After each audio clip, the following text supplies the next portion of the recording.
In the Dick Goddard Weather Center on this Sunday evening, the night before the total solar eclipse, the night before our home opener for the Guardians.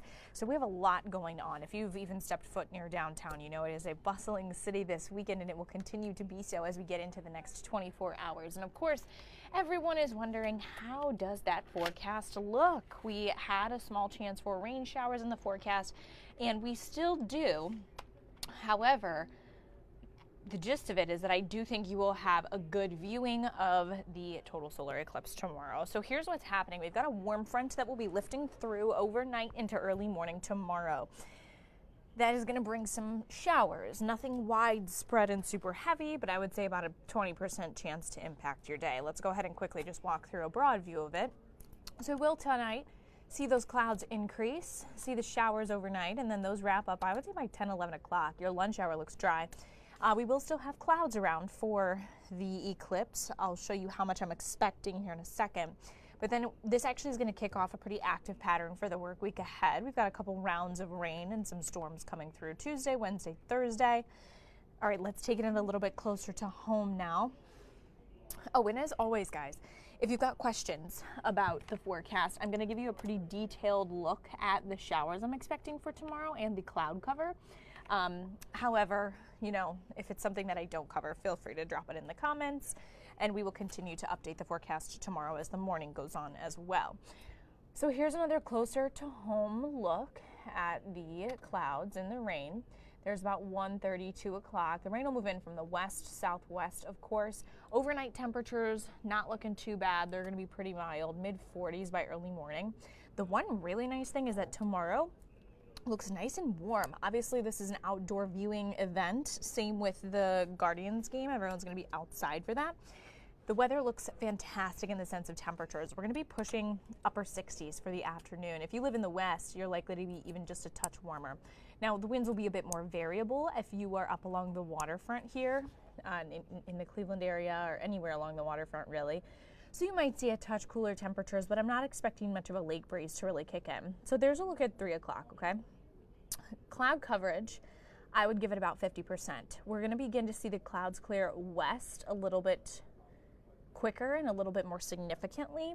But see I-77 there stretching up from New Philadelphia to the Akron-Canton area. The clouds, I think, there and east will hold on a little bit longer into the evening. And then, of course, tomorrow Guardians game kicks off at 5:10, I believe it is. And the weather looks fantastic for that.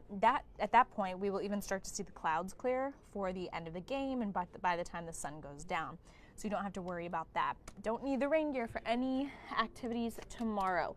We might see a touch of a breeze through the afternoon. I don't expect it to be particularly gusty, but just a nice little breeze out there. So here's the breakdown of your total solar eclipse forecast. All right, we are less than 1 day away. The totality, remember, will be from 3:13 through 3:17 p.m.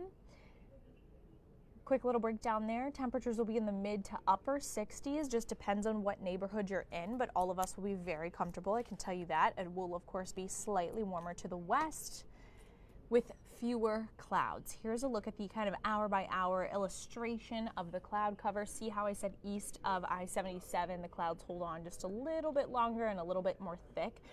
We'll see those high level clouds clear out, and then of course the low level ones as well.